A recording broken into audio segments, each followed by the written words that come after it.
Plus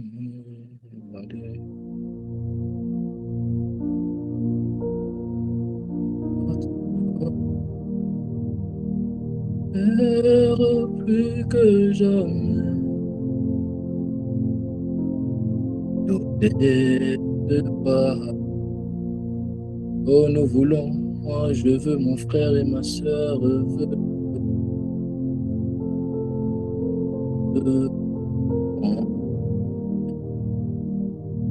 Que soit dans tes bras, dans tes bras assurés,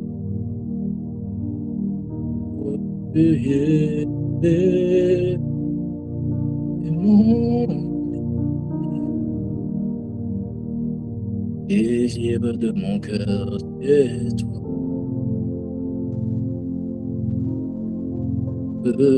Que toi, oh moi, oh moi, je veux aimer, pas dans tes bras, dans tes bras.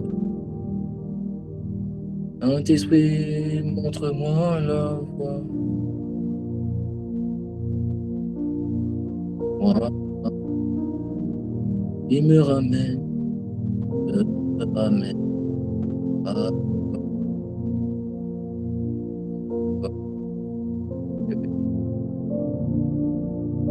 Et tout, et tout. Oh, oh, je reconnais ce soir que sans toi, je ne peux pas.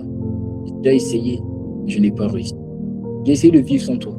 Ma vie dans le monde était le test, c'était un test. J'avais essayé, mais je n'ai pas pu. Et tout. Oh, alors, Saint-Esprit de Dieu, pardonne-moi, Père, que lorsque l'on me cherche, on me trouve auprès de toi. Et tout.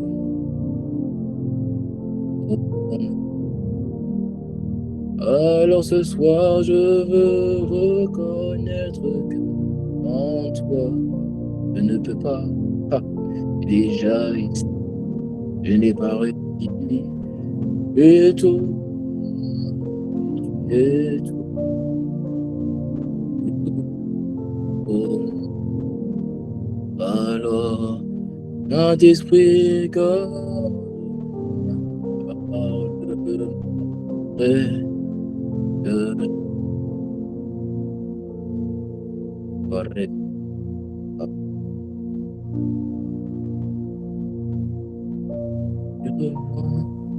à toi, et que ne me laisse pas. Oh moi, je veux tout, je veux tout abandonner, parce que c'est dans tes bras, et dans tes bras d'amour que moi, dans tes bras, grâce, Saint-Esprit, tu es le désir de mon âme, et mon désir. Ah, le désir de mon cœur, c'est toi. Je ne veux que toi.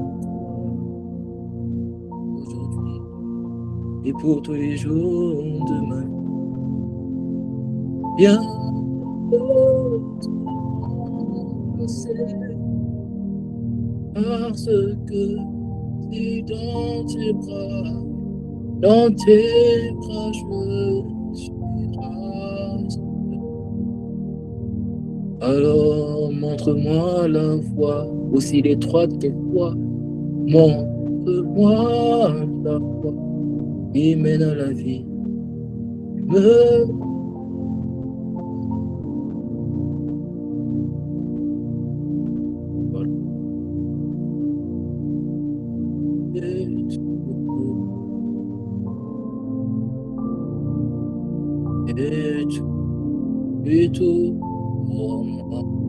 Alors, je ne sais pas pour toi, mais moi, c'est pas un chant. C'est une proclamation. C'est un poème envoyé à Dieu. Dans toi, c'est un chant d'adoration. C'est un poème. C'est une trompette. C'est un son. C'est un parfum. Et tout pour moi. Alors, Esprit de Dieu, pardonne nos frères. Garde-moi, garde-moi, garde-moi.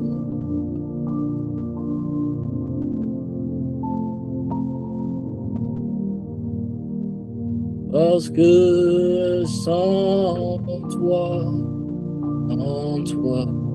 je ne peux pas. Ah. Et puis là, essayé. Je n'ai pas réussi à vivre un jour sans toi. Et tout pour moi, personne ni rien ne peut m'éloigner de toi. Garde près de. Oh, ma Père, fais comme tu veux, fais comme tu veux, mais il faut que je sois gardé près de toi. J'en suis sûr. Ah, ma Père, nous sommes connectés ici. Parce qu'il y a des assoiffés, il y a des désespérés, il y a des personnes comme Anne qui en ont marre de vivre loin de toi, éloigné de toi. Comment un Dieu aussi proche par son omnipotence peut être aussi loin de nous par sa gloire? Ah bah non, il y a quelque chose qui n'est pas compris, il y a quelque chose qu'on n'a pas compris. Il ne peut pas être aussi proche une personne qui veut un équilibre, une personne qui veut que d'elle s'approche la gloire de Dieu. Alors, esprit de vie, ne nous laissez pas nous sauver. Nous sommes reconnaissants pour ce que tu as fait. Ce qui a il y a une dimension qu'on appelle abondamment, une dimension qu'on appelle infiniment, il y a une dimension qu'on appelle bien au-delà, bien au-delà. Ah, il y a ça. Il y a un problème. Ce n'est pas une question d'âge, ce n'est pas une question de couleur, c'est une question. Ah, sans toi. Je peux respirer, je peux exister. Mort vivant, existant, vivant sur la terre, mais comme un fantôme. Parce que s'il n'est pas là, alors je suis séparé de la vie. Il a dit, je suis le chemin, la vérité et la vie. S'il n'est pas là, ça ne sert à rien. Tu penses que tu vis, tu ne vis pas, tu existes. Alors garde-nous près. Mon esprit de Dieu, nous bénissons ton nom. Que tu es quand tu es là, tu manifestes. Quand nous prions pour toi, ta parole vient nous des malades soient que les âmes soient converties, qu'un peuple soit. Et ceux qui n'ont pas décidé de rester des adorateurs, ils veulent manifester Dieu. Ils ne veulent pas seulement être des chrétiens de bon caractère. Ils veulent manifester la puissance de ton nom de Dieu. Tu as dit par la parole prophétique ce que tu as dans tout le temps. Alors, esprit de vie, nous croyons que tu n'as pas fini de parler. Tu viens à peine de commencer et tu parleras jusqu'au retour de Jésus. Le diable est en train de préparer des gens, en train de préparer des types de maladies, des types de scandales qu'on n'avait jamais connus depuis le début de ce siècle. Et de vie, est en train de préparer une dimension de gloire que nos pères ne. Que tu vas relâcher tes fils, parce que l'héritage véritable n'est pas pour les pères, c'est pour les hommes. Alors, esprit de vie, prends ta gloire sur nous, commençons-nous. Il y a toute une génération à sauver, il y a toute une époque à sauver. Alors, viens transformer notre caractère, viens transformer notre cas, et amène-nous à vivre la vie. Notre écrit, on veut tout la nudité, et plus, ne sois plus. Voilà.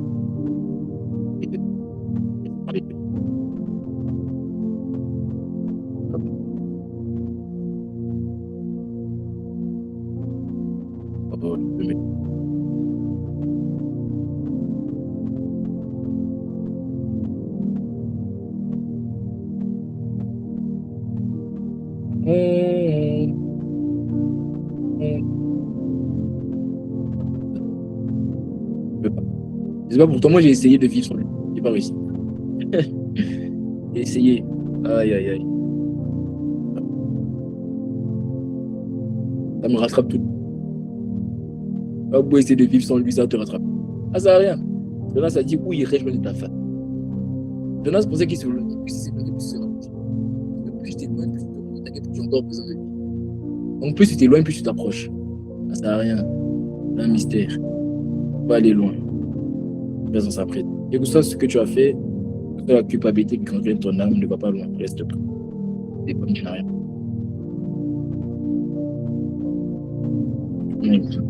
Non. Comment lever le. Gloire à Jésus-Christ. Moi, je vais la mettre maintenant sur ma baffe de ma chambre. Mais vous n'allez pas entendre. Aïe, aïe, aïe. Gloire à Jésus. C'est pas qu'on était sur la baffe? Ah, bon. On est tous ensemble aujourd'hui. Amen. Gloire à Dieu. Gloire à Jésus. Oh. J'ai dit gloire à Dieu, j'ai dit gloire à Jésus. La personne qui m'a répondu. Sabarakade. Amen. Je vais t'inviter à inviter une personne, un non converti, quel que soit. C'est Dieu qui convertit par sa parole. Mais invite une personne, invite 12 personnes. Trouve 12 personnes à inviter. Invite-les à se connecter avec nous.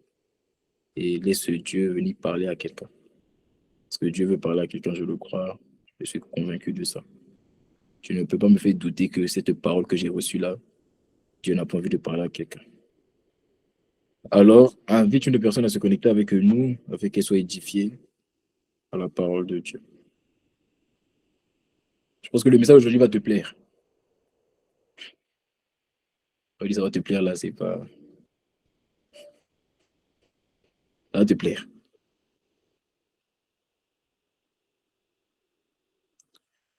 Tu es tout pour moi.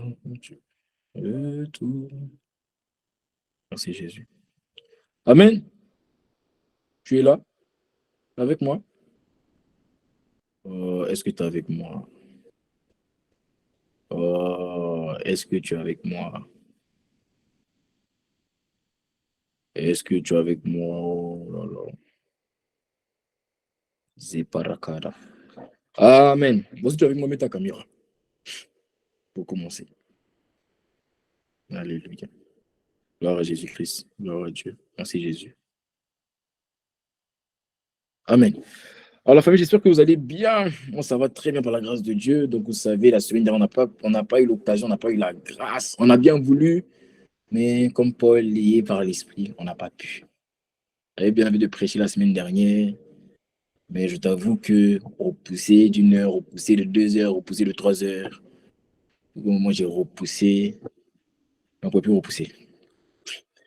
On ne pouvait plus repousser. J'avais bien voulu prêcher, hein, mais j'étais tellement fatigué aussi, je ne vais pas te mentir. Donc ça n'a pas été fait. Mais cette semaine, c'est le même message. J'ai cherché Dieu, Dieu m'a donné d'autres messages. Donc, je pense que le message de la semaine est resté vraiment sa volonté. C'est juste que ce n'était pas la date. Mais je pense que ce message va te révolutionner. Parce qu'il m'a expliqué des choses qu'en réalité, on pense connaître, mais on ne connaît pas. Et en fait, qui rendent compliqué notre marche avec Dieu, qui met des bâtons dans les roues de notre marche avec Dieu. Et Dieu va enlever ces bâtons que tu as dans les roues de ta marche avec Dieu. Parce que tu essaies d'avancer, mais tu n'avances pas. Donc, comme il a dit qu'il a enlevé les chaînes à tes pieds par la parole prophétique, tu vas avancer. Mais ce message, tu as besoin de le comprendre. Parce qu'il y a des choses qui t'appartiennent. Il y a des choses qui t'appartiennent. C'est personne qui va les prendre pour toi. Je peux prier pour toi, insister dans la prière. D'ailleurs, quand on me dit de prier pour moi, je le prie pour moi. Là. Je dis la vérité. Hein. Moi, je n'ai pas dit cette vérité. Mais il y a des choses qui t'appartiennent. Des choses qui t'appartiennent, il n'y a que toi qui peux les prendre. Et la prière corporative ne te les donnera pas. La prière de nom, Dieu ne va pas te donner ça. C'est à toi d'aller chercher. Je n'ai pas dit que ça va venir vers toi. Tu iras chercher. Il va t'expliquer pourquoi tu iras chercher. Parce qu'on a tendance à penser que dans la vie chrétienne, les choses viennent vers nous. Ça ne vient pas vers nous. On doit aller les chercher. Et je vais t'expliquer pourquoi tu dois aller les chercher. Et te expliquer comment aller les chercher. Ça, c'est pas aujourd'hui, ça, c'est la semaine prochaine.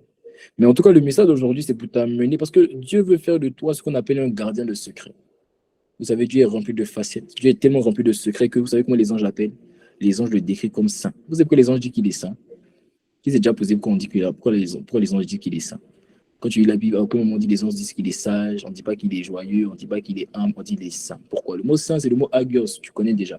C'est le mot qui veut dire saint, ça veut dire mis à part. Ça veut dire en fait, il est hors catégorie. Jésus a dit, quand vous priez, dites votre Père qui est dans les cieux, que ton nom soit sanctifié. Pourquoi? Parce qu'en fait, il faut comprendre ce mystère. Dieu est tellement rempli de secrets, tellement rempli de facettes, qu'à chaque fois que les anges se prosternent, quand ils se relèvent, ils voient une autre facette de lui. Alors le lundi, ils vont se prosterner, ils vont voir la sagesse. Le mardi, ils se prosternent, ils voient l'humilité. Le mercredi, ils se prosternent, ils voient l'autorité. Donc, vu que chaque jour, ça change, ils ont dit, bon, on ne peut pas dire ce qu'on voit. Donc, ce qu'on va dire, on va dire, tu es saint. C'est-à-dire, tu es hors catégorie, tu es à part. Donc, toutes ces facettes qu'ils voient là et qu'ils ont regroupées dans ce qu'on appelle la sainteté de Dieu, toutes ces facettes-là contiennent des secrets. Et ces secrets-là, Dieu veut te les révéler à toi, afin que toi, tu sois un gardien de secrets et que de toi sorte une nation. Ah oui, Abraham a découvert des secrets. Enoch a découvert des secrets. Là, il me dit, Enoch marchait avec Dieu et il ne fut plus car Dieu ne voulait pas qu'il connaisse la mort. Oh, comme un homme, comme toi, comme moi, Dieu ne veut pas qu'il meure. Alors qu'il est écrit qu'il est réservé à tout homme de mourir une fois après quoi vient le jugement. Mais lui, là, Dieu a décidé qu'il ne verra pas la mort. Oh, d'un homme différent, animé d'un esprit différent. C'est un secret il avait trouvé. Et en tant qu'une personne qui avait trouvé un secret, alors il était devenu le gardien de ce secret. Des gens comme Élie. Des gens comme Élie étaient des gardiens de secret. Élie était la première personne par qui Dieu est passé pour ressusciter un mort, n'est-ce pas? Il a engendré une personne qui a ressuscité un mort. Mais comme vous le lisez dans la montagne de la transfiguration, on est déjà monté on est déjà au ciel. Hein. Tu sais là, les rimas sont en train de sortir.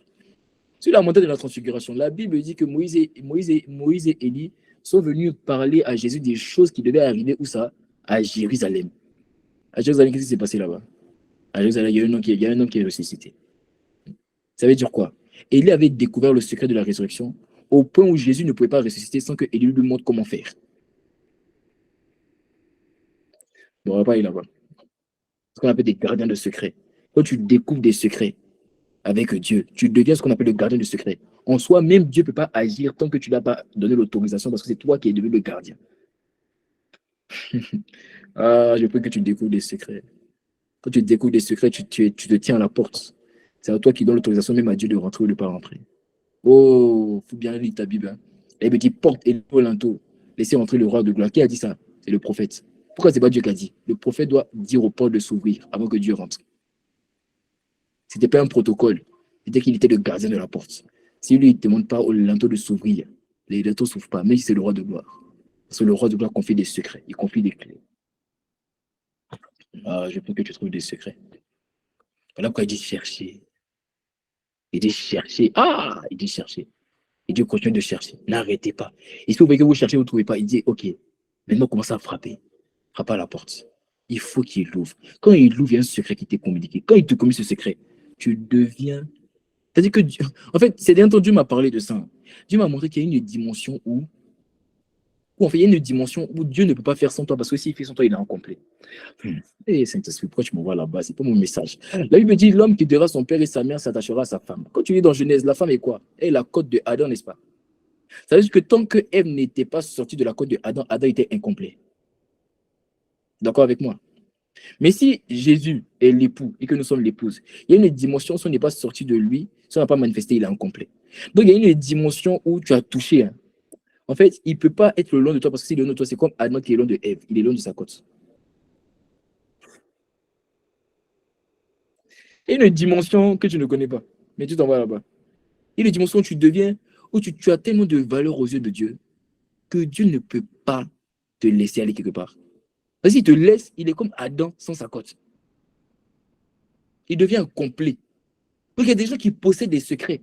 Dieu est obligé de les garder. Dieu est obligé de les garder.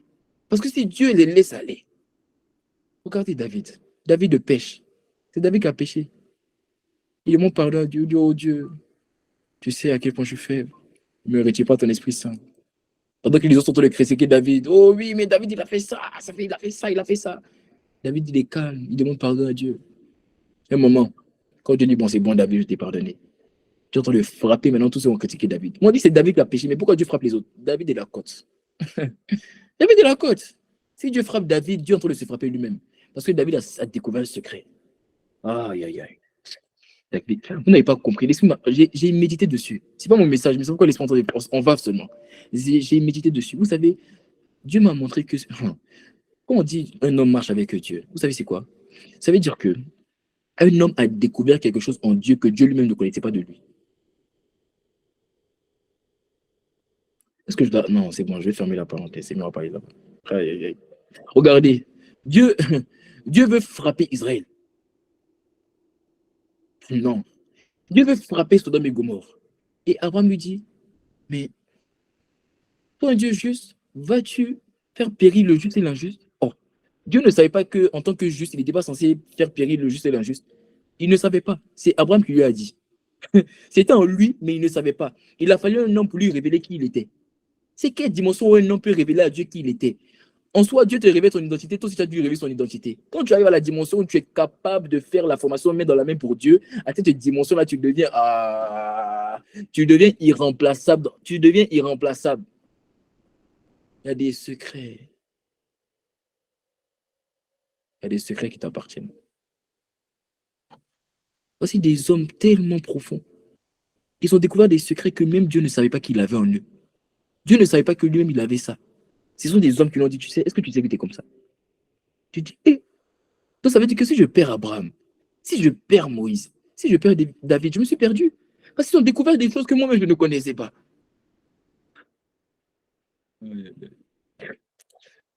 Bon, c'est bon, je ferme la parenthèse, je ne vais pas te dire ma méditation. Ah, Paul dit à celui t'attacher à un grand mystère. Aïe, aïe, aïe. C'est pas. Bon, le titre de mon message, le titre de mon message. Aïe, aïe, aïe. Le titre de mon message. Ah, Saint-Esprit de Dieu. Le titre de mon message ce soir, c'est comment récupérer ce que Dieu m'a déjà donné. Comment récupérer ce que Dieu m'a déjà donné? Arrête de nous fatiguer pour dire oui, mais Seigneur, donne-moi la joie, donne-moi la paix. Dieu ne veut rien te donner, il t'a déjà donné. Comment récupérer ce que Dieu m'a déjà donné? Tu nous fatigues. Tout le temps, Seigneur, comment? Seigneur, je veux ta joie, je veux ta paix, il t'a déjà donné.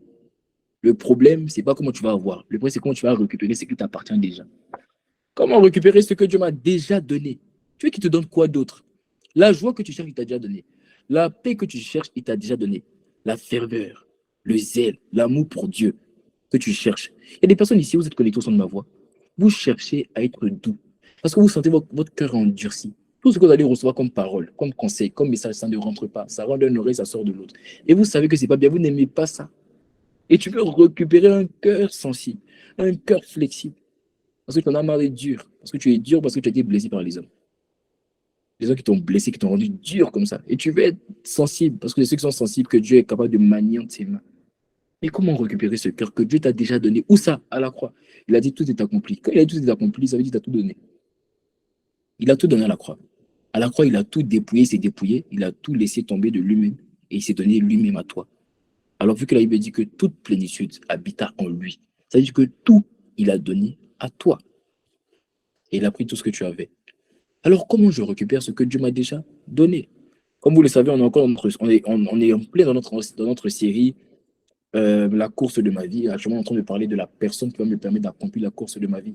Comme vous le lisez dans Acte 20, au verset 24, Paul le dit, je ne fais aucun de ma vie, comme si elle m'était précieuse, pourvu que j'accomplisse avec joie le ministère qui m'a été confié, et puis pourvu que je termine ma course et j'accomplisse avec joie le ministère qui m'a été confié, qui est d'annoncer la bonne nouvelle, l'évangile, la bonne nouvelle de la grâce.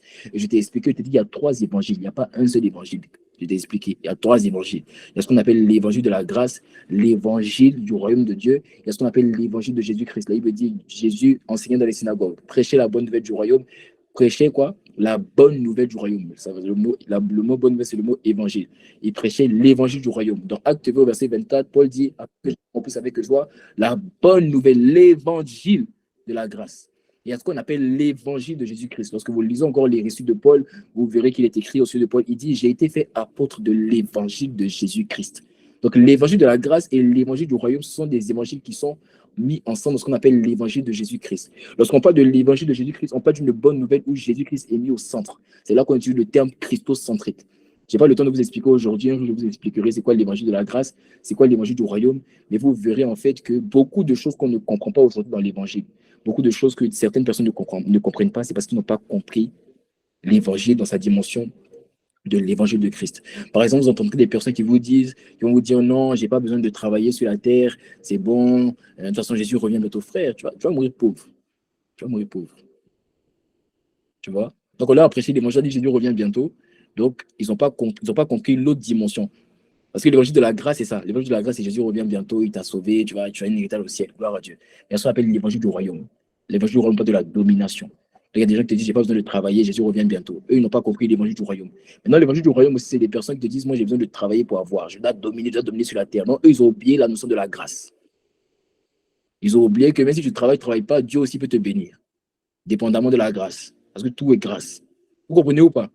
Et les gens, par exemple, dans l'évangile de la grâce aussi, il y a des gens qui n'ont pas compris. Ils disent, oui, mais si je pêche, Dieu m'a pardonné. Donc, eux, ils font n'importe quoi. Ils pêchent. Non, Dieu m'a pardonné. Vous voyez ces personnes-là? Ils ont compris. Ils n'ont pas compris l'évangile de la grâce. OK? Donc, toutes ces choses-là, on les met ensemble dans ce qu'on appelle l'évangile de Jésus-Christ. Avec que tu comprennes que quand tu pêches et que tu dis, non, Dieu m'a pardonné, il faut savoir qu'il t'a pardonné parce que le sang de quelqu'un est versé. Jésus-Christ. Donc, tu peux pas faire n'importe quoi avec ce sang. Et en même temps, ce sang-là t'amène à comprendre que tu dois dominer, certes, c'est vrai, mais tu dois dominer afin qu'un nom soit glorifié. Et que, quel que soit comment tu vas glorifier, quel que soit comment tu vas dominer sur la terre, il y a un héritage dans le ciel qui t'est donné en Jésus-Christ. Bon, bref, je n'ai pas le temps de t'expliquer aujourd'hui quels sont cet évangile. Mais on est en train de parler de la personne, actuellement, on est en train de parler de la personne qui va t'aider d'accomplir ta course et de finir le ministère qui t'a été confié. Il y a une course. Ta vie, là, c'est une course. Même si je sais qu'à l'école, tu n'aimais pas le sport, il faut savoir au moins que ta vie, c'est une course. Et dans cette course-là, je t'ai déjà expliqué, personne ne va courir à ta place. Tu seras la seule athlète, le seul athlète de cette course. Toi aussi, tu vas devoir atteindre la ligne d'arrivée. Mais Dieu sait à quel point tu es faible et incapable d'atteindre cette ligne d'arrivée de ta vie. Alors, il t'envoie une personne qu'on appelle le glorieux Saint-Esprit. Et tu reçois le glorieux Saint-Esprit lorsque tu as fait la prière du salut, lorsque tu as accepté Jésus-Christ dans ta vie comme ton Seigneur et ton Sauveur. Mais quand tu l'as reçu, et les personnes ici, vous n'avez pas reçu, à la fin, on va faire ensemble la prière du salut. Mais même quand tu l'as reçu, ça ne s'arrête pas là. Il y a des dimensions que tu ne connais pas. Je t'ai parlé des secrets, non? Il veut se révéler à toi. Il veut marcher avec toi. En fait, il veut courir. En fait, le Saint-Esprit, moi, je vous dis souvent, tu dis arrêtez de mettre le Saint-Esprit au chômage. Hein? C'est pas parce que toi, tu ne trouves pas de stage que lui ne va pas trouver il va pas trouver de travail. Il ne faut pas le mettre au chômage. Il a besoin de faire les choses à ta place. Souvent, quand j'entends les gens, ils me disent non, j'arrive pas à prier. Déjà, quand une personne dit j'arrive pas à prier, tu sais déjà qu'elle n'arrivera jamais. Il n'y a pas de j'arrive pas. Paul dit si je vis. C'est pas moi qui vis, c'est Christ. Ton problème, c'est que tu veux aider Dieu à t'aider. Non, aide-toi, le ciel t'aidera. Ce n'est pas un verset. Ce n'est pas quelque part dans la Bible, d'aucune version. Ce n'est pas un verset. Dans l'évangile, c'est Christ qui fait tout au travers de moi. La seule chose que je fais, c'est que je me donne en sacrifice sur l'autel. Et quand je me donne en sacrifice, je m'abandonne à lui, je dis, fais de moi ce que tu veux. Je me suis rendu compte que c'est une des prières qui est dure à faire, mais c'est lui qui provoque. En fait, c'est tellement facile de s'abandonner à Dieu. Tu sais, il y a une dimension où tu deviens poussé par l'esprit. Jésus dit, la Bible dit dans Matthieu 4, la Bible dit, Jésus rempli par l'esprit fut poussé par l'esprit dans le désert. Oh, comment l'esprit peut pousser quelqu'un? Tu sais, il y a une dimension que le Saint-Esprit sait que ce qu'il va te demander de faire, tu ne vas pas le faire, il va te pousser. C'est ça, non, c'est vrai. Parce que imaginez, le Saint-Esprit, si le Saint-Esprit avait dit à Jésus, Jésus, bon, 40 jours, 40 nuits, jeûne. Jésus est un être humain. Hein. Eh bien, il a été tentant de toutes choses. Toi, on te dit 2 jours de jeûne, je ne vais pas faire. Donc, imagine 40 jours.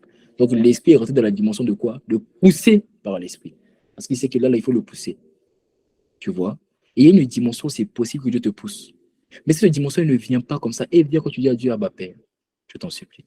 Je veux m'abandonner. J'ai la volonté, mais je n'arrive pas. Aide-moi à faire ta volonté. Et tu vas atteindre une dimension où Dieu va te pousser. Vous savez, souvent, je passe à côté des gens. L'esprit n'a pas besoin de me dire d'aller évangéliser, d'aller leur parler de Jésus. C'est comme si je veux marcher à gauche, mais je suis conduit à droite. Regarde, il faut que tu les vives. C'est réel. Tu ne sais pas pourquoi tu es en train de marcher vers la personne. Et puis, tu n'arrives pas à t'arrêter. C'est la dimension du pousser par l'esprit. Oh, on rentre dans cette dimension où tu es poussé dans l'obéissance. Amen. Donc, nous parlons de la personne la plus importante pour toi. La personne que tu dois valoriser. Le Saint-Esprit. Le Saint-Esprit, là, ce n'est pas un troisième, ce n'est pas le maillon faible de la Trinité. Hein. La personne la plus importante de la terre. Je vous ai déjà expliqué la profondeur du Saint-Esprit. Quand tu regardes aux Jeux Olympiques, quand tu regardes les 4 fois 100 mètres, vous remarquerez, on a tous regardé les Jeux Olympiques ici. À l'époque, c'était de Usain Bolt. On a tous regardé. Et vous verrez que quand il y avait des 400 mètres, on mettait les apprentis là. On mettait des personnes. Non, pas les apprentis, on mettait certaines personnes. Et en dernier, on mettait qui? On mettait Usain Bolt. Pourquoi? Parce qu'on se disait que si la Jamaïque a pris du retard, au moins que Usain Bolt va venir, il va rattraper le retard et la Jamaïque va gagner, n'est-ce pas? Et c'est pas ce qui est arrivé, c'est pas tout ce qui est arrivé. C'est pareil avec le Saint-Esprit. Le Père est venu, le Père s'est révélé à un peuple. Parce que le Père, c'est un roi. Le roi a besoin d'un royaume. Donc il s'est révélé à un peuple qu'on appelle Israël. De ce royaume est sorti un fils, c'est le deuxième sprinter. Ce fils-là s'est révélé s'est révélé à des disciples. Il s'est révélé à une église. Amen. Il s'est révélé à des disciples. Mais ce n'est pas suffisant. Ce n'était pas suffisant. Parce que Jésus a dit, il a dit, je suis venu pour les brebis perdues d'Israël. Ce n'était pas suffisant, Israël. Donc les deux premiers sprinteurs étaient bien, étaient très bien, mais ce n'était pas suffisant. Donc qu'est-ce qu'il a dit? Il a dit, et ceux qui croiront en moi feront les œuvres que j'ai faites et feront des plus grandes. C'est-à-dire quand je vais partir, il vous est avantageux que je m'en aille. Parce que si je ne m'en vais pas, le consolateur ne viendra pas. Donc quand le Saint-Esprit est venu, il est venu comme une Usain Bolt. Pourquoi c'est le plus rapide? Le Saint-Esprit est le plus rapide parce que quand Jésus a dit, vous est avantageux que je m'en aille, c'est parce que Jésus savait qu'il ne pouvait pas être partout, n'importe quand, n'importe comment. Voilà pourquoi la Bible dit dans Philippiens 2, lui qui n'a pas regardé comme de poids arracher le fait d'être égal à Dieu et qui s'est dépouillé de ses attributs divins. Et c'est quoi les attributs divins? C'est trois choses: l'omnipotence, l'omniscience, l'omniprésence. Et il a laissé ces trois choses-là pour venir être un être humain. Donc il savait que tant qu'il est dans son corps humain, il peut être omniprésent. Il peut que être en Israël. Il peut être en Israël, il peut en Côte d'Ivoire. Donc il a dit, il vous est avantageux que je m'en aille. Parce que si je m'en vais, au moins je vais venir habiter en vous. Et quand je suis en Israël, je suis aussi en Côte d'Ivoire. Oh. Bon, c'est bon. Tu n'aimes pas ça, tu dis pas amen. Tu dis pas. Oh Saint-Esprit, pardonne les personnes qui sont en train de m'écouter. C'est une personne qui peut me dire amen. Je te sens bon aujourd'hui, hein. Ou mais c'est parce que tu es trop concentré, c'est ça? C'est ça, hein? Ouais, c'est ça, ouais. Ça, c'est ça. Ouais. Aïe, aïe, aïe. Verrekendos Tiberia. Hyperedos para. Ah oui, le Saint-Esprit. Bon, on va rentrer dans le message. Je n'ai pas commencé, hein. Parce que commence à parler du Saint-Esprit, si on va rester ici 2 heures, 3 heures même. C'est ton meilleur ami. Dieu t'a. Aïe, aïe, aïe. Saint-Esprit. Oh, Karaza. Quand tu vas dans un magasin, les mannequins que tu vois, les mannequins que tu vois quand tu vas dans le magasin, et puis tu vois le mannequin, et puis tu t'arrêtes devant la vitre, tu vois, oh, c'est joli. Oh, c'est joli. Tu vois l'habit là, tu vois ce jean là. Oh, c'est joli cette robe. Quand tu vois la robe, ma soeur, quand tu vois la robe sur le mannequin là, tu dis, oh, la robe est belle. Pourquoi tu dis la robe est belle? Parce que la robe est sur le mannequin, n'est-ce pas? Et pourquoi la robe est sur le mannequin? Parce que la robe prend la forme du mannequin. Si la robe était à terre, tu n'allais pas dire que la robe est belle. Il a fallu que ça prenne la forme. Est-ce que tu sais que comme Dieu a fait de toi, la taille que Dieu t'a fait, qu'elle soit M, S, XL, il t'a mis, en fait, il t'a mis sur un mannequin qu'on appelle le Saint-Esprit, afin que maintenant tu aies une forme. Et cette forme que tu as donne envie à ta génération, à ton époque. Ton problème, c'est que tu n'as pas conscience de ça. Tu penses que tu es encore comme un habit qui est par terre. Tu penses que tu es comme un habit qui est couché. Non, tu es un habit qui a été mis à la vitrine. Voilà pourquoi il a dit que, il dit que vous êtes la lumière du monde. Une ville, il dit, il dit une lumière bête de mise sur le boisseau. Il dit, on met ça en hauteur, elle éclaire, on met ça devant, on met ça à la vitrine. Que Dieu ouvre les yeux de ton cœur. Mais c'est la personne qui fait ça, qui te donne cette forme. C'est pas toi, c'est le Saint-Esprit. Je dis souvent, concernant le Saint-Esprit, moi je ne sais pas ce que toi tu dis au Saint-Esprit, hein. Je ne sais pas quel poème tu as donné à l'Esprit. David, il a donné à l'Esprit, il a dit, oh, dans de moi, mon esprit te cherche, c'est bien. Moi aussi, j'ai fait mon poème. Mon poème à moi que je donne à l'Esprit, j'ai dit, Seigneur, avant que tu viennes dans ma vie, j'étais comme une bouteille en plastique, sans eau. J'étais là, j'étais par terre. Et cette bouteille en plastique sans eau, quand il n'y a pas de l'eau dedans, en fait, elle peut même polluer. Alors comment je polluais les gens autour de moi? J'étais comme un déchet. Mais quand tu es venu, tu m'as donné une forme. Tu m'as rempli de ton eau. Et la même bouteille qui était capable de polluer, maintenant, quand elle remplit quelqu'un, la personne peut être guérie. La personne peut être satisfaite. La personne peut être étanchée. Merci parce que de moi, maintenant, les vies sont étanchées. Mais ça n'a pas commencé comme ça.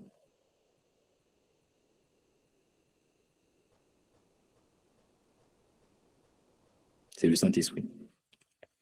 Comment récupérer ce que Dieu m'a déjà donné? Je te parle comme ça fait que tu comprennes que la personne, on entend le parler de Satan au Saint-Esprit.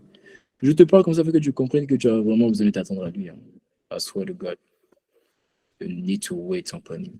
Don't go yet. Attends-toi à l'esprit. Je t'ai expliqué la semaine, faites attention à vos micros, la famille. Je t'ai expliqué la semaine dernière que s'attendre au Saint-Esprit, c'est maintenant je rentre dans mon message. S'attendre au Saint-Esprit, c'est 2 dimensions. La première des dimensions, je t'ai expliqué, c'est faire en sorte qu'il vienne avec ce qu'il m'a promis. Parce que je t'ai dit, quand on dit s'attendre au Saint-Esprit, c'est pas s'attendre à sa personne. Arrête de dire, quand je dis je m'attends au Saint-Esprit, c'est pas s'attendre à sa personne parce qu'il habite déjà en toi. Tu ne peux pas attendre quelqu'un qui est déjà là. Donc, on ne s'attend pas à sa personne, on s'attend à ce que sa personne souhaite nous donner. Voilà pourquoi lorsque vous regardez, lorsque les disciples ont attendu l'Esprit dans la chambre haute, ils n'ont pas attendu sa personne. Ils ont attendu ce que l'Esprit avait déjà leur donné. Pourquoi? Parce que dans Jean 21, verset 22, si je ne me trompe pas, la Bible dit, il a dit, recevez l'Esprit. Donc, la personne était là. Et c'est juste que ce qu'il y a dans la personne, qu'on appelle la plénitude de l'onction, n'était pas encore venu. Et c'est ce après quand ils ont soupiré dans la chambre haute. Donc ils avaient déjà reçu la personne, mais ils s'attendaient à recevoir ce que cette personne voulait leur donner. Et toi, tu as déjà reçu le Saint-Esprit. Mais il y a des dimensions de prière, il y a des dimensions de communion, il y a des dimensions de révélation, il y a des dimensions de cœur à cœur. Il y a des... Oh, tu dis pas Amen. Hein. Je sens que tu parler pour moi. Il y a des dimensions d'intimité, il y a des dimensions de romance que tu attends avec l'Esprit. Donc quand tu dis je m'attends au Saint-Esprit, en fait, ce n'est pas là sa personne que tu attends. C'est ces dimensions-là que tu attends. Ces dimensions de communion, de révélation, ces dimensions de cœur à cœur, ces dimensions de un à un, ces dimensions de face à face. C'est ça que tu attends. Ça, c'est la première dimension. Et la deuxième dimension de Satan, le Saint-Esprit, c'est aussi se préparer à recevoir ce qu'il m'a promis. Parce que lorsqu'une personne te promet quelque chose, tu vas devoir te préparer à recevoir cette chose-là. Regarde, si je te promets si je te promets une voiture, je te dis que bon, la voiture, je vais t'envoyer. Regarde, si je te promets cette voiture-là, sans même qu'on te dise, quand tu arrives chez toi à la maison, en face de chez toi, que ce soit où tu habites, dans le quartier, tu vas commencer à dire aux voisins, garez un peu plus loin, s'il vous plaît. La voiture arrive, il faut qu'elle soit là. Tu prépares déjà l'espace et la place pour la voiture, même si la voiture n'est pas encore là. Donc, Satan, le Saint-Esprit, c'est aussi se préparer à recevoir ce que l'Esprit m'a promis. Donc, il m'a promis une dimension de communion, il m'a promis une dimension de prière, il m'a promis une dimension de révélation de qui il est. Mais comment je me prépare? Je vais commencer à me mettre à part, à me sanctifier. Bon, il y a plusieurs moyens de se préparer. Amen. Donc, voici les deux dimensions de Satan au Saint-Esprit. Mais en réalité, pendant la semaine dernière, le Saint-Esprit me faisait cette nuance-là. Le Saint-Esprit me faisait cette nuance concernant les choses qu'il nous a promises. Vous savez, quand on parle des promesses de Dieu, on a tendance à dire, par exemple, si je déclare tout de suite, reçois la grâce, inconsciemment ou consciemment, tu vas dire, je reçois, n'est-ce pas? Tu vois? Mais l'Esprit me faisait cette nuance-là. Parce que quand il s'agit des promesses de Dieu, on a tendance à parler de recevoir ce que Dieu nous a promis. Mais en réalité, on ne reçoit pas. En réalité, c'est à nous d'aller prendre ce qu'il a promis. En réalité, je ne reçois pas. Tu vois? Donc, si on veut regarder, parlons vraiment de la Bible, si on veut regarder du raisonnement de Dieu, de la manière de faire de Dieu, on n'est pas censé dire je reçois. Ce n'est pas de recevoir le bon terme, le bon verbe. Le bon verbe, c'est récupérer. C'est ça, les récupérer. Parce que Dieu ne va jamais rien mettre dans ta main. Il va te déposer, il va te dire viens prendre. Donc, je viens récupérer, je ne vais pas recevoir. J'ai déjà reçu à la croix. Est-ce que j'ai reçu à la croix? Je vais devoir le récupérer. Amen. Voilà que lorsque vous regardez l'école du Saint-Esprit, Matthieu 7, on vous dit demandez, vous recevrez. C'est bien. Cherchez, vous trouverez. Frappez et vous ouvrirez. Quand vous regardez dans ce verset de 7, Matthieu 7, vous remarquerez que Jésus insiste pas seulement sur ce que l'Esprit va faire, mais il insiste d'abord sur ce que l'homme doit faire afin d'avoir ce que l'Esprit veut faire. Il ne dit pas vous recevrez, il dit demandez, vous recevrez. Il ne dit pas il ouvrira, il dit frappez, on vous ouvrira. Pourquoi? Il veut montrer l'implication de l'homme pour recevoir des choses qui lui ont été promises. Autrement dit, Dieu ne te donne rien d'abord. Tu as quelque chose à faire. Et ce que Dieu t'a promis, je t'ai déjà expliqué, ce que Dieu t'a promis se décrivent comme des choses que l'œil n'a point vues. Oh, quand je dis ça, je ne sais pas pourquoi tu n'aimes pas dire Amen. On dit ta vie ressemble à quelque chose que l'œil n'a point vu. Tu ne dis pas Amen à ça. Ah, moi, je dis Amen à ça. Une vie, on te regarde, mais j'ai cherché. D'ailleurs, on chante plus ça pour aujourd'hui. On regarde ta vie. On dit j'ai cherché, personne. Oh, laisse-moi te dire, il y a une dimension de promesse dans ta vie où c'est une dimension que l'œil n'a point vue. Une dimension que l'oreille n'a pas entendue. C'est-à-dire qu'on entend parler du dimanche de ta vie. On dit waouh. Les païens sont obligés de reconnaître. Il faut que les gens prononcent le nom de Jésus à cause de toi. Il faut que les gens disent Jésus à cause de toi. Les gens dans ma classe, ils savent, aussi musulmans qu'ils soient. Je sais pas, la dernière fois, je parlais, il y a une musulmane là, tout naté, j'ai fait un truc là, il me dit, ah, vraiment, tu fais ça dans la paix du Christ. Je dis, hein? T'as dit quoi? Paix du Christ. Je dis, mais comment il connaît ça? Il y a des gens qui vont faire des recherches par rapport à Jésus à cause de toi. Ah, les gens vont s'intéresser juste à cause de toi. Ils vont s'intéresser. Des choses que l'œil n'a point vues. Et quand on parle de l'œil, on ne parle pas seulement de l'œil physique, on parle aussi de l'œil spirituel. Ça veut dire que des choses que même les anges ne connaissent pas. Parce que la Bible dit qu'ils plongent leur regard afin de comprendre Mais ils ne comprennent pas le mystère là. Le mystère là, est trop compliqué. Le mystère dont je te parle, c'est le mystère de ta vie. Ils vont dire, mais comment un pécheur d'hier peut devenir un adorateur? Comment un meurtrier comme Paul peut devenir un apôtre? Qu'est-ce qui s'est passé? Il s'est passé que entre le péché et l'adoration, il y a quelque chose qu'on appelle le sang versé. Ah. Entre le meurtre et l'apôtre, il y a quelque chose qu'on appelle la rencontre de Dieu sur la route de Damas. C'est ce que ta vie va dire. C'est ce que ta vie va dire. C'est ce que l'œil n'a pas vu, ce que l'oreille n'a pas entendu. C'est-à-dire au ciel. Tu sais, au ciel là, regarde. Tu sais, au ciel, le ciel, c'est comme c'est pas comme la terre. Mais le ciel, tu vois, de la même manière qu'il y a, il y a des nouvelles qui circulent sur la terre, on sait ce qui se passe là. C'est comme ça au ciel. C'est pour ça que la Bible dit, bon, comme tu ne me crois pas, je vais te montrer qu'au ciel, tout se sait. C'est pour ça que la Bible dit dans Colossiens 2, verset 15. Et il me dit, il a dépouillé publiquement les autorités. Ah, qu'est-ce qui s'est passé publiquement? Hein? Oui, oui. Tout le ciel était là, tout le monde regardait. Ça veut dire qu'au ciel, en fait, il y a des choses qui se passent et tout le monde sait que ça s'est passé. C'est pour ça que lorsque Dieu, une voix a sur le trône, qui est digne et de vous le livre d'en rendre les sceaux. Tout le monde était là, au ciel. Là, il me dit, personne ne fut trouvé digne d'ouvrir le livre d'en rendre les sceaux. Il y a un homme qui est apparu, le rejeton de David, le lion de la tribu de Juda. Il a dit, lui, moi je suis digne, parce que mon sang est versé. Donc au ciel, tout se sait. Donc il y a une dimension de ta destinée où on dira, en fait, les oreilles du ciel n'auront pas entendu ça. Et puis ils vont entendre, ils vont dire, ah, bon, Dieu a fait sur la terre ça, au travers de telle personne. Et les promesses de Dieu concernant ta vie, c'est aussi ce que le cœur n'a pas reçu. Quand on parle du cœur, on parle de la plateforme qui engendre. Le cœur, c'est la matrice. Ça veut dire que tu vas engendrer, enfanter des projets, enfanter une destinée, enfanter des choses qu'en fait, qui n'ont jamais été enfantées. Alors, si tu dis Amen, c'est pour toi. Alléluia. Mais quand Dieu donne ces choses-là, Dieu les manifeste pour nous. Quand Dieu les fait, quand Dieu te donne ce que l'œil n'a point vu, quand Dieu te donne ce que l'oreille n'a pas entendu, quand Dieu te donne ce que le cœur n'a point reçu, en fait, on peut les catégoriser dans ce qu'on appelle des bénédictions. En soi, quand Dieu te bénit, ce sont des choses que l'œil n'a point vu, en fait, en réalité. Tu vois? Donc, on peut, en fait, mettre ça sous la famille des bénédictions. Mais il faut savoir concernant les bénédictions, que les bénédictions, ce sont des paroles que Dieu a dit à nos sujets. Et ces paroles-là, c'est ça qui contient les promesses de Dieu sur ta vie. Voilà pourquoi il est écrit que tout a été fait par la parole, et rien de ce qui a été fait n'a été fait sans la parole. Tout ce dont tu as besoin pour que ta vie change, c'est une parole. Ta condition d'aujourd'hui, tu en as marre, non? Tu veux prier, n'est-ce pas? Tu veux que ta vie change, non? Tu en as marre de ce péché.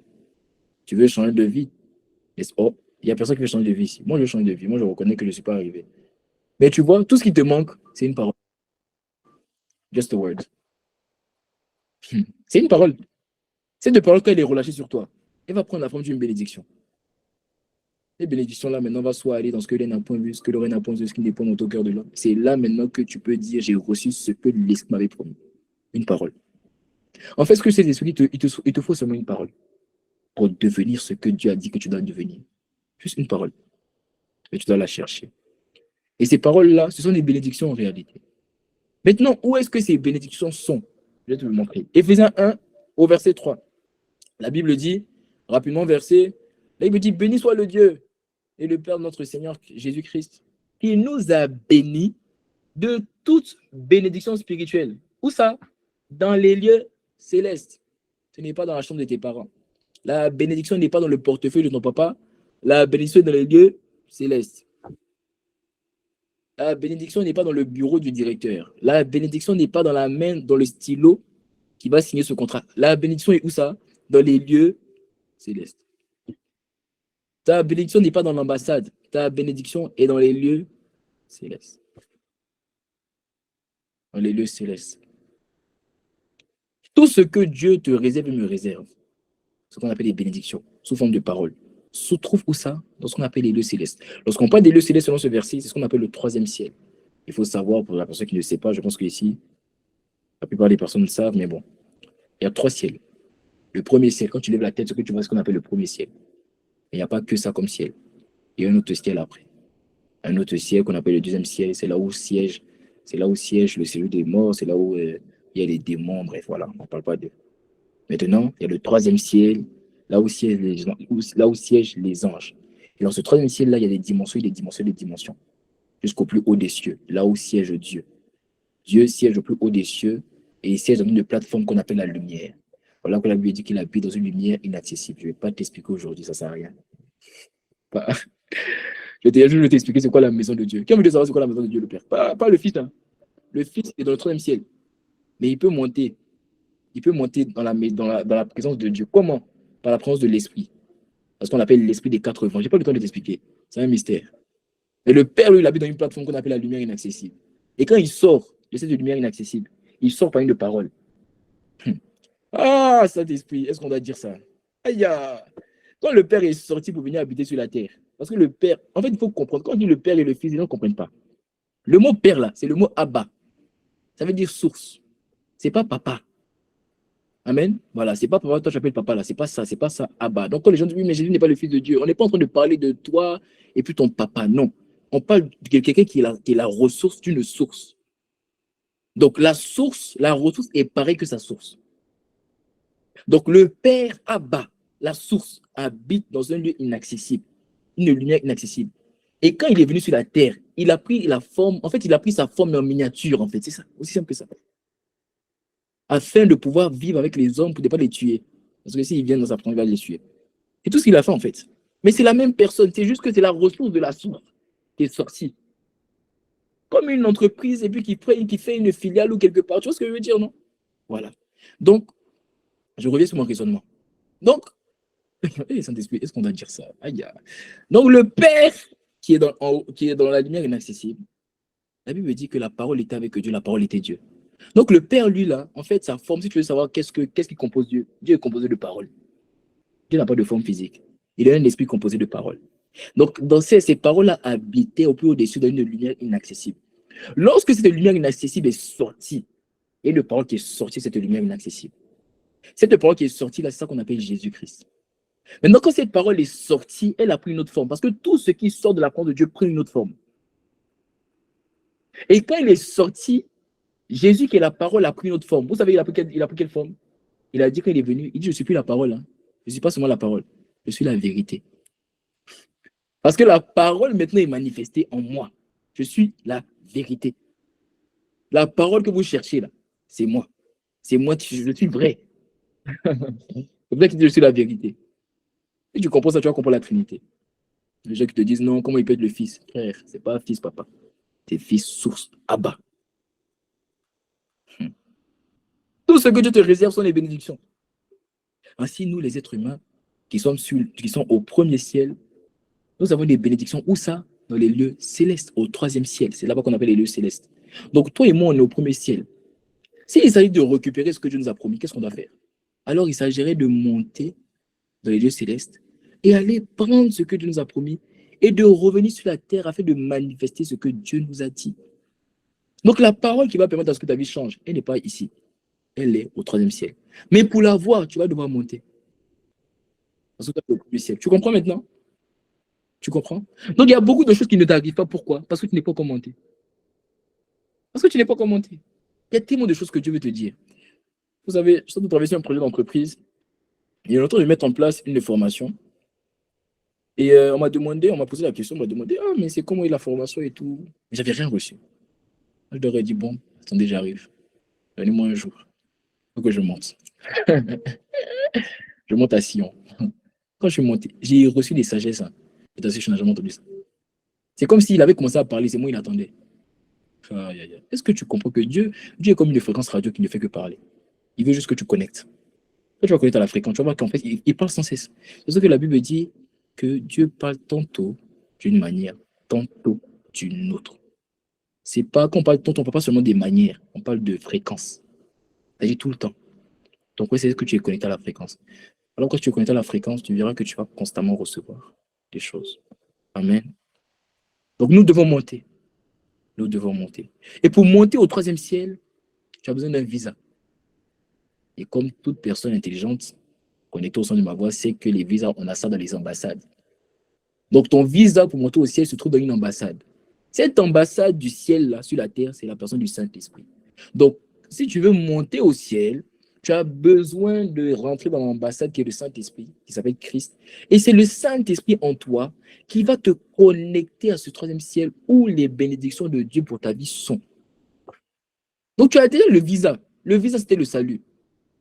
Tu as fait la prière du salut, tu as le visa. Maintenant, tu as juste à monter avec le Saint-Esprit. C'est le Saint-Esprit qui te permet de monter. Mais pas que. Lui, il ne te permet pas seulement de monter. Hein. Quand le Saint-Esprit t'amène à monter au 3e ciel, il va t'aider à récupérer.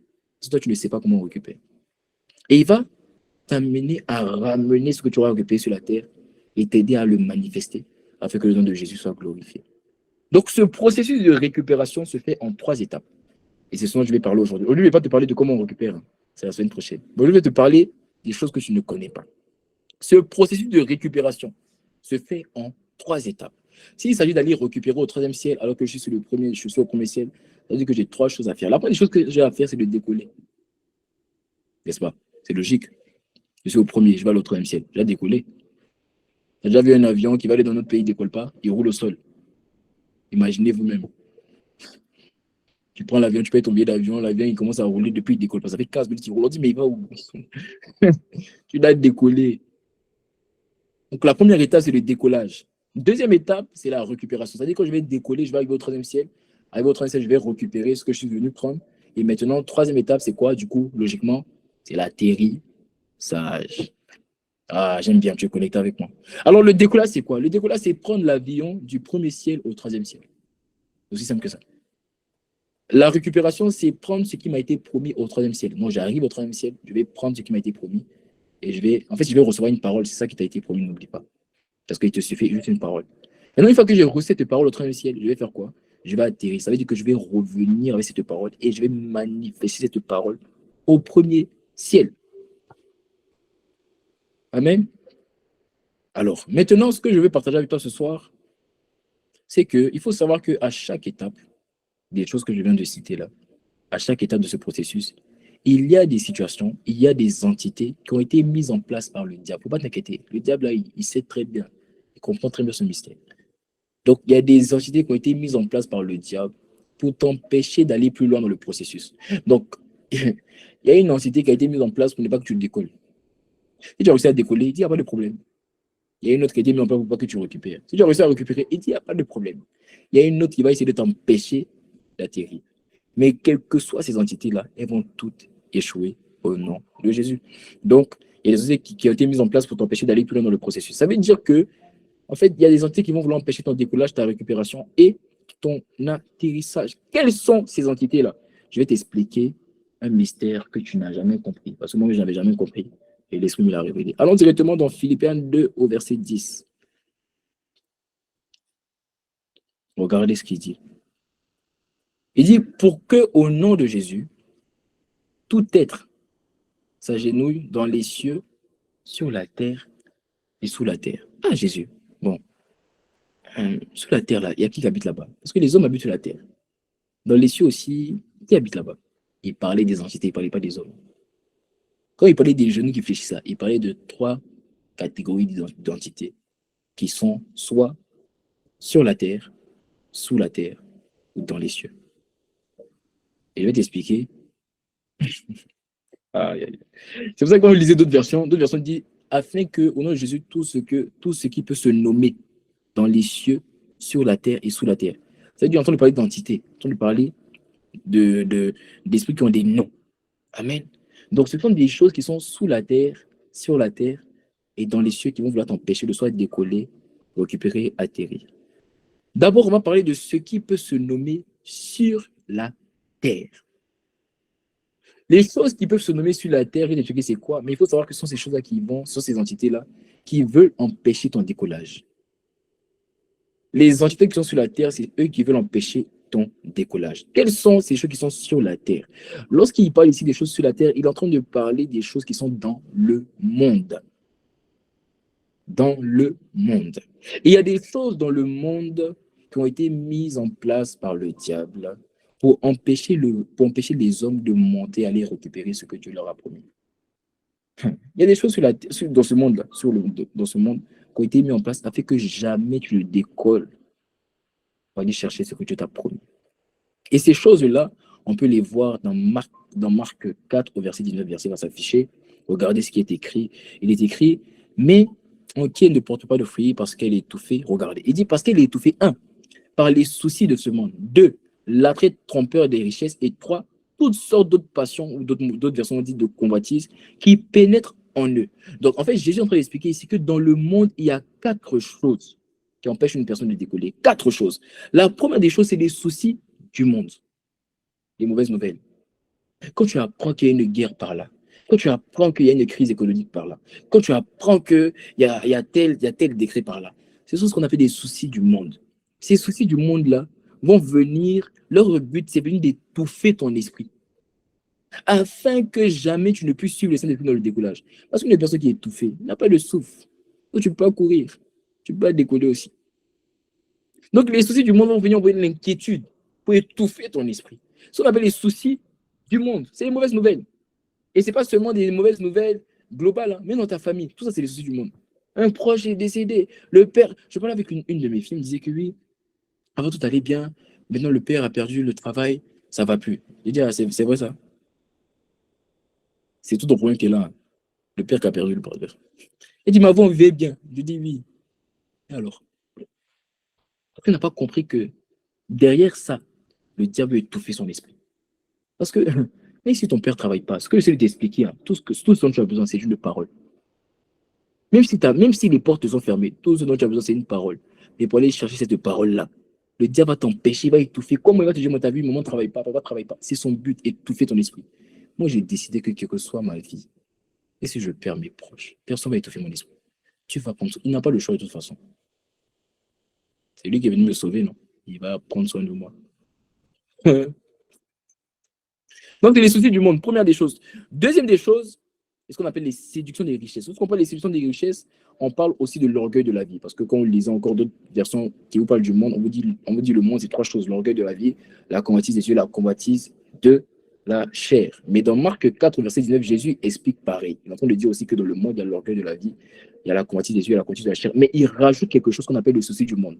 En soi, pour nous faire comprendre qu'il n'y a pas que l'orgueil de la vie, convoitise de la chair, convoitise des yeux, mais il nous fait comprendre qu'il y a aussi ce qu'on appelle les soucis du monde. Donc, tu as compris c'est quoi les soucis du monde. Maintenant, il y a aussi, pourquoi tu m'as enlevé le verset, madame? Il y a aussi les séductions des richesses, qu'on appelle l'orgueil de la vie.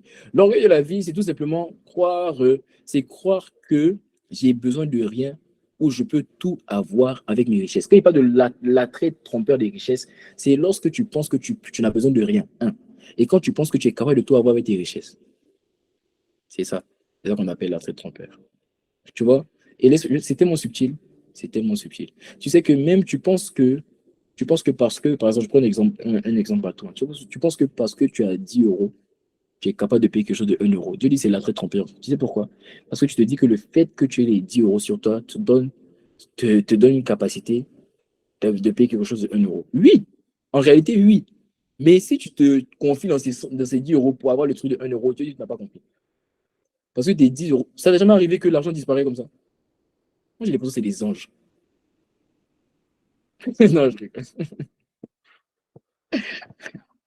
Et pourquoi ça disparaît comme ça? L'argent. Oh, il y a une personne qui te dit oui, c'est vrai, t'as raison, c'est toi qui bouffes ton argent. Arrête. Arrête ça, laisse les anges tranquilles. Tu vois? Donc, c'est tellement subtil. C'est quand tu penses que je peux tout avoir avec ce que j'ai déjà. Parce que souvent, on critique les milliardaires, on dit oui, eux, ils se prennent parce qu'ils ont beaucoup d'argent, ils pensent qu'ils peuvent tout avoir. Mais tu sais, même toi, à ton niveau, tu sais qu'il y a aussi ça. Hein. Parce qu'avec ton argent que tu as dans le mois, tu te dis, ah, mais ça va, tu peux avoir ça. Qui t'a dit? Est-ce que vous comprenez? Donc, c'est très subtil, il faut vraiment faire attention à ça. C'est ça qu'on appelle l'orgueil de la vie. On peut aussi parler de fait de richesse, de l'argent, mais c'est quand on croit que j'ai besoin de rien parce que j'ai assez, j'ai déjà tout. Non, moi, j'ai pas besoin de trucs, hein. Moi, j'ai déjà mon diplôme, hein. J'ai pas besoin de toi, hein. Mon diplôme, ça va, je peux avoir mon travail. Non. En Afrique, tu vas voir des gens diplômés bac+12, bac+26, même travaillent dans cyber, ils n'arrivent pas à avoir. Pourquoi? C'est pas une question de diplôme, c'est une question de favor, de grâce. Je vais t'expliquer ça il y a 2 semaines. Oh, je t'en supplie, que Dieu nous délivre des séductions des richesses. Et troisième des choses, il dit l'invasion des convoitises. Cette version dit toutes sortes d'autres passions. Ici, on entend parler des convoitises de la chair et des convoitises des yeux. Ok? Le fait de tu veux avoir tout ce que tu vois, tu vas avoir. Bon, j'ai pas envie de critiquer une sœur, là, je vais passer rapidement. Parce que dès que tu vois les mèches de l'autre sœur, tu veux les mêmes mèches, tu veux la même perruque. Si ça, arrête ça. Non, je passe rapidement, ça t'explique, je passe. Non, le but de ces choses-là, c'est d'étouffer ton esprit afin que tu ne puisses pas décoller. Et à quel moment ton esprit commence à être étouffé? C'est quand tu t'inquiètes pour avoir ces choses ou quand ces choses t'inquiètent. Aïe,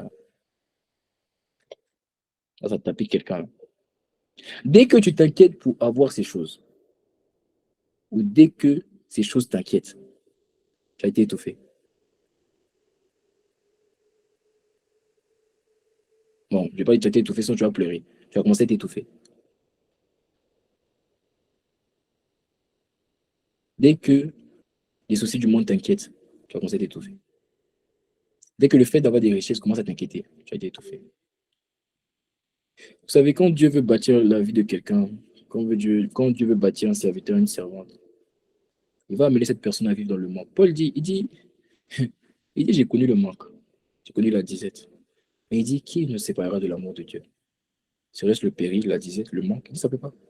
Quand Dieu veut bâtir quelqu'un, il va lui faire connaître le manque. Vous savez, moi j'ai des manques, hein, mais j'ai décidé que je ne laisserai pas mes manques m'empêcher de garder mon cœur. Tu n'as pas idée, si je t'explique mes problèmes, hein, tu vas voir que tes problèmes là, c'est rien. Mais jamais, jamais, je vais me prosterner, supplier l'aide de quelqu'un d'autre. Parce que c'est que tu es en train de m'enseigner quelque chose. C'est pas l'orgueil, c'est j'ai un Dieu.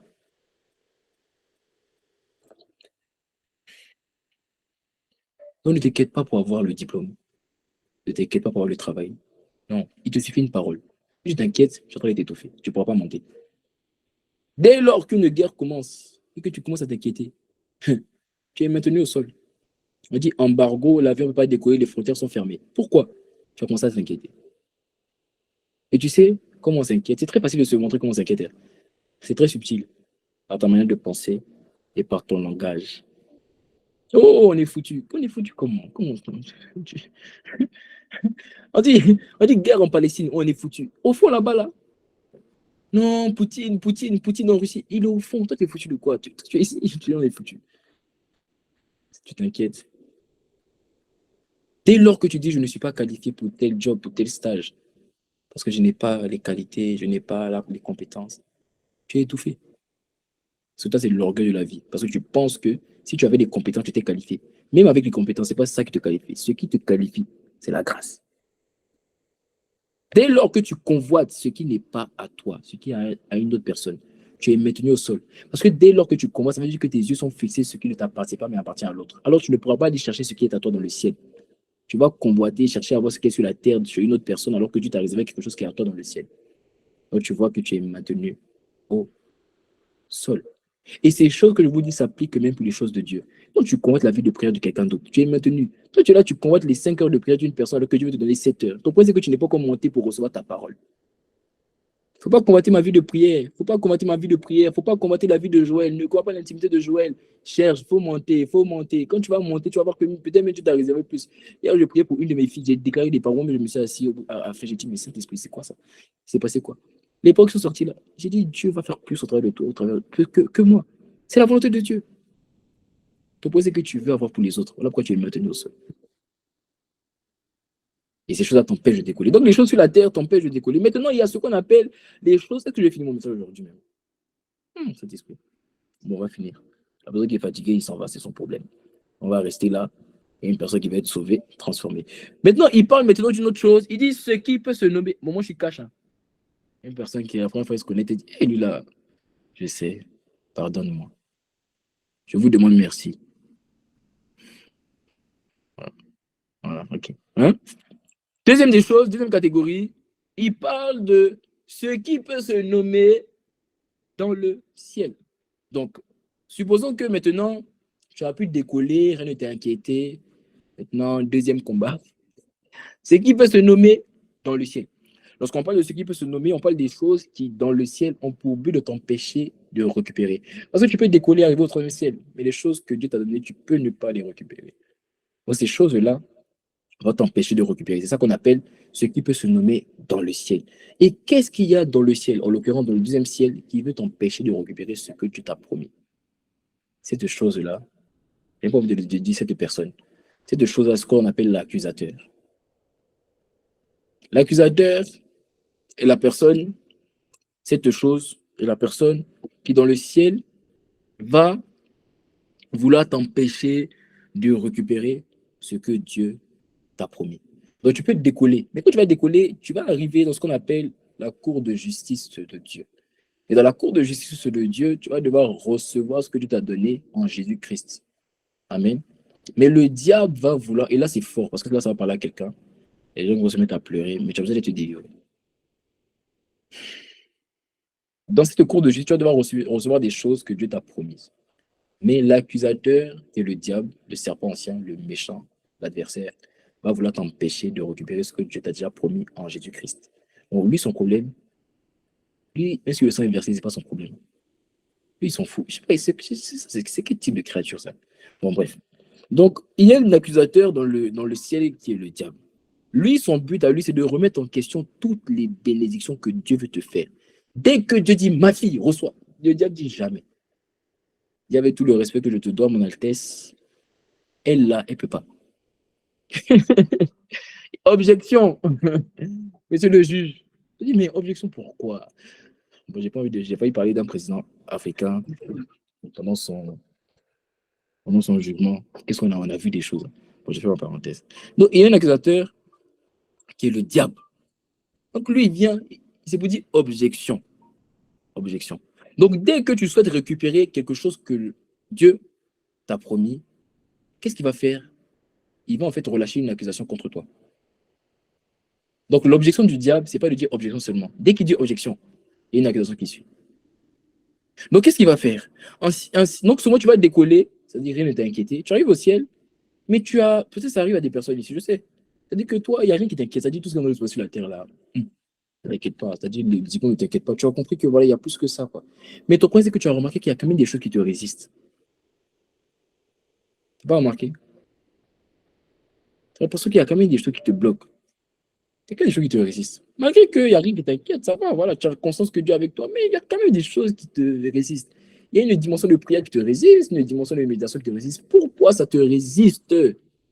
Pourquoi ça te résiste? Pourquoi te résiste? Parce que l'accusateur a entendu parler contre toi. Tu sais, il y a des dossiers administratifs que tu as confiés à Dieu. Il y a des relations que tu as confiées à Dieu. Il y a des admissions que tu as confiées, il y a des visas que tu as confiés à Dieu. Il y a plein de choses que tu peux avoir confiées à Dieu. Et quand tu as confié à Dieu, tu sens que tu as une paix. C'est ce que j'entends l'expliquer en fait. Et que parce que tu sens que tu as une paix, en fait, tu as conscience que ton cas est différent des autres. OK? Donc tu t'attends en fait à lui. Mais tu as quand même l'impression que tu subis les mêmes blocages que tout le monde. C'est des gens comme ça que je suis en train de parler. Donc tu as la paix. Tu es conscient que ton cas est différent. Mais tu suis les mêmes blocages que tout le monde. Pourquoi? Parce qu'il y a un accusateur qui est en train de parler contre toi. Et comment il fait? C'est que dès lors que tu vas vouloir récupérer, l'accusateur va passer ta vie au scanner. Voilà pourquoi Jésus a dit, le plan de ce monde vient rien en moi. L'accusateur va vouloir passer ta vie au scanner. Et dès qu'il va identifier quelque chose qui n'est pas de Dieu dans ta vie, il va demander à Dieu de ne pas te donner ce qu'il t'a promis, de ne pas te laisser récupérer, parce qu'il y a des choses en toi qui ne sont pas de lui. Donc il va passer ta vie au scanner, il va voir la colère, il va voir la jalousie, il va voir les comparaisons, il va voir l'impudicité, il va voir la pornographie. Et il va dire à Dieu, mon Seigneur, tu ne peux pas lui donner parce que ça. Alors une personne va me dire, mais qui me délivrera alors? Parce que je ne vais jamais te sauver du péché. Comment je vais faire? Non, l'accusateur aura toujours raison. L'esprit m'a dit, tu sais pourquoi l'accusateur a raison? C'est pas parce que tu pêches. Et ça va te choquer. Il m'a dit, ce n'est pas à cause de ce qu'il a identifié en toi que Dieu et les promesses te résistent. Tu sais pourquoi les promesses te résistent? C'est parce que tu as accepté l'accusation qu'il a faite à ton sujet.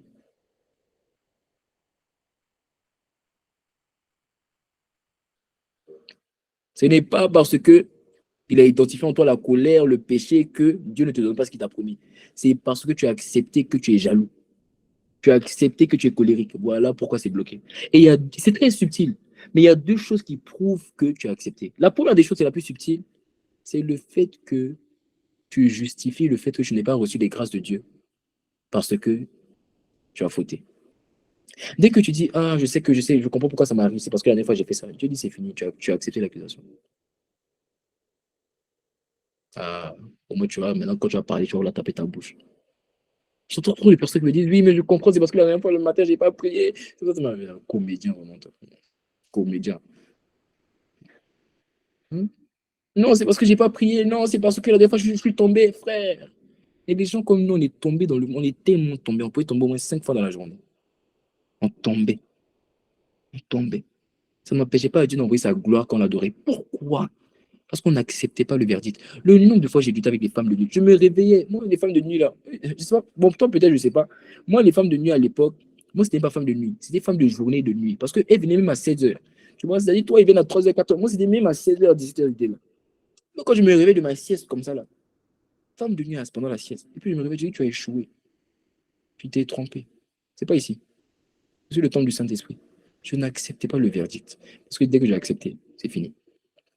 Donc, dès que tu justifies le fait que tu n'aies pas reçu quelque chose, tu n'es pas reçu une grâce à cause de tes erreurs, tu as accepté le verdict. Ça, c'est la première des manières, c'est la première des choses qui prouve que tu as accepté l'accusation. La deuxième des choses, c'est quand tu te définis en fonction de tes buts. Je vous ai déjà dit à certains, j'ai dit ne dis plus jamais je suis un menteur. Ne dis plus jamais je suis un jaloux. Faut pas dire ça. Si tu as menti, dis j'ai menti. Ouais, je suis un menteur. Ne te définis pas. Ne dis pas je suis avec quelque chose de péjoratif. Peut-être que ce semaine, je vais vous partager un témoignage. Je pense avant-hier ou il y a 3 jours. Pendant toute la journée, je faisais que dire ah, moi je suis fatigué, je suis fatigué. C'est comme ça le diable est en train d'enregistrer, il a allumé son dictaphone, enregistré. Le lendemain, je me réveille 4 heures, je vais prier. Oui, prier. Ah, même pas 30 minutes. Je n'ai jamais été aussi assoupi comme ça. J'ai prié, j'ai compris Pierre, Jean et Jacques. J'étais j'étais assoupi. Au bout d'un moment, j'ai dit ça d'esprit, attends, je vais dormir 30 minutes. Je dors 30 minutes. C'est comme ça l'esprit te laisse. Tu sais pourquoi l'esprit te laisse?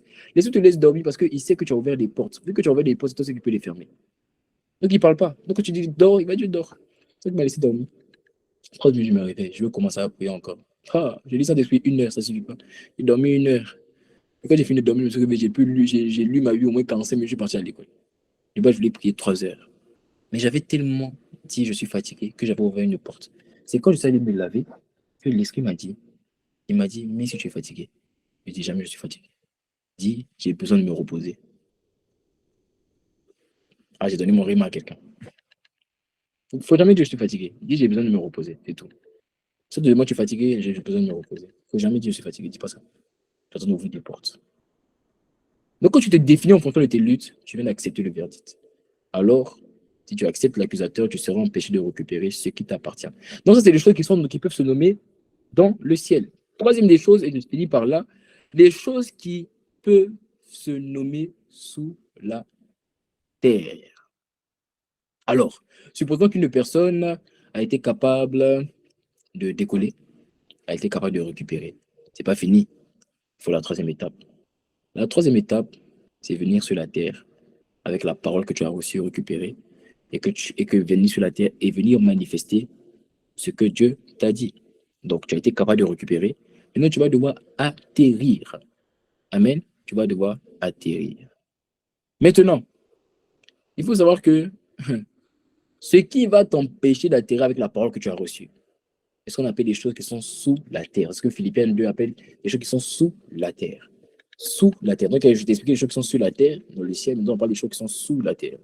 Donc, quand on parle des choses qui sont sous la terre, ce sont les choses qui veulent t'empêcher de manifester la parole que tu as reçue sur la terre. Donc, il y a plusieurs catégories, mais ce sont d'abord des hôtels. Pas H-O-T-E-L. A-U. Des hôtels. Des hôtels. Les hôtels sont des choses qui parlent contre toi. Les hôtels sont des endroits ou des lieux ou des choses qui connectent le monde naturel au monde spirituel. Et c'est que j'ai pas le temps d'expliquer, vraiment, désolé. On fait ma parenthèse, je ne peux pas t'expliquer les hôtels le soir.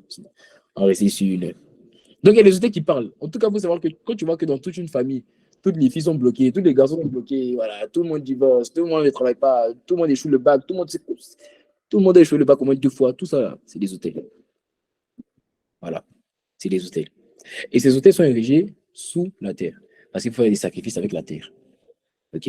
On érige des hôtels avec la terre. C'est pas, tu vas jamais voir un hôtel dans le ciel, ça marche pas comme ça. Les hôtels, quand je ne sais pas dans l'atmosphère, hein, les hôtels qui sont sous la terre. Ok? Bon, bref, j'ai pas le temps de l'expliquer. Ok? Donc, il y a des hôtels qui sont sous la terre, mais aussi des malédictions. Les malédictions, c'est pas besoin d'hôtel. Les malédictions, ce sont des paroles. Une personne, peut-être un grand-père était fâché, il était fatigué, il était énervé. Il a dit que oui, il a parlé à sa femme, il a dit, quand tu vas faire ça, tous tes enfants-là, je quitte la maison, et tes enfants-là, tu vois, ils vont échouer à cause de ça. Maintenant, tout le monde échoue. C'est simplement que ça. C'est simplement que ça. Pourquoi? Mais si ça t'arrive, c'est parce que tu n'as pas encore pris conscience que tu n'es pas né de la chair ou du sang, mais tu es né de Dieu. Et quand tu vas prendre conscience, tu verras que ça va changer. Bref, donc tu vois, donc Dieu, donc en fait, ces choses-là, ces hôtels-là, ces malédictions, sont des choses qui veulent t'empêcher d'atterrir, en fait. Comment? Supposons que tu es monté et Dieu t'a dit que tu auras ton examen, ton père a échoué, ta mère a échoué, tout le monde a échoué l'examen. Dieu dit que toi, tu vas avoir ton bac. Tu vois? Mais malgré que Dieu a dit que tu auras ton bac, bon, je n'ai pas parlé de bac parce qu'il y a des gens qui passent le bac cette année-là. J'ai commencé à stresser ici. Donc, malgré que Dieu a dit que tu auras le bac, il y a un notaire qui a parlé pour dire, frère, si Dieu t'a parlé, c'est ton problème. Nous, là, toute la lignée nous a été donnée. Il n'y a pas de bac pour toi. Donc, oui, c'est les hôtels, ces malédictions-là, ces entités-là, c'est ça qui veulent empêcher ton atterrissage. Donc, tu as récupéré une parole. Dieu a dit, tu vas te marier. Non, on va pas laisser le mariage. Dieu a dit, tu vas, Dieu a dit, tu vas comme. Dieu a dit, tu vas prospérer. Voilà, tu vas travailler, tu vas être guéri. Vous devez trouver le mariage. Tout ça, là, Dieu a dit.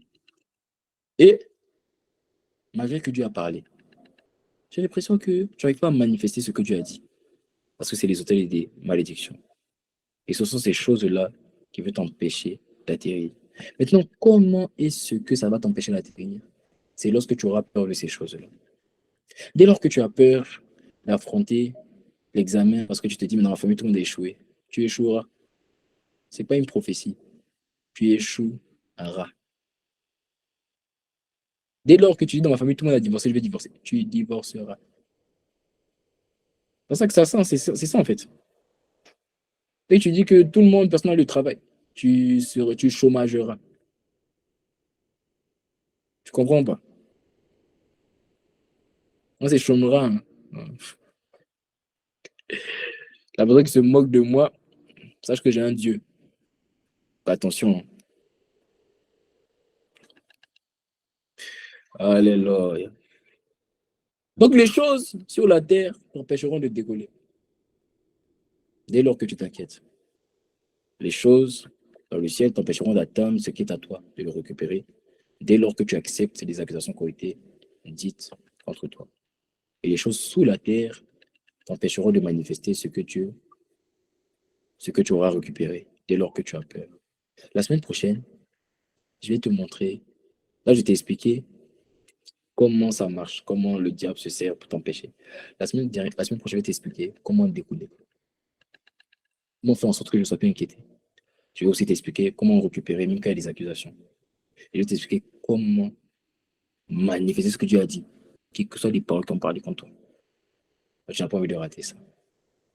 Comment récupérer ce que Dieu m'a donné. Et laisse-moi te dire que tu vas récupérer ce que Dieu t'a donné. Au nom de Jésus. Amen. Amen. Si tu n'as jamais eu l'opportunité de donner ta vie à Jésus, de faire la paix avec lui, et que tu ressens en toi ce vide, ce besoin de le connaître, d'avoir une relation avec lui, tu vas répéter après moi cette prière, la prière du salut. Si tu n'as jamais fait cette prière, répète après moi. Seigneur Jésus, merci. Parce que aujourd'hui, par ta parole, tu m'as parlé. Et je ne veux plus te repousser. Mais dès aujourd'hui, à partir de maintenant, je te reçois dans ma vie comme mon Seigneur et mon Sauveur. Change ma vie, transforme-moi, viens habiter en moi par le Saint-Esprit. À toi soit l'honneur, la louange et la gloire Jésus. Je t'aime. Amen. Si tu as répété cette prière, tu es devenu enfant de Dieu, alors notifie cela en commentaire en disant « J'ai fait la prière du salut ». Que Dieu te bénisse.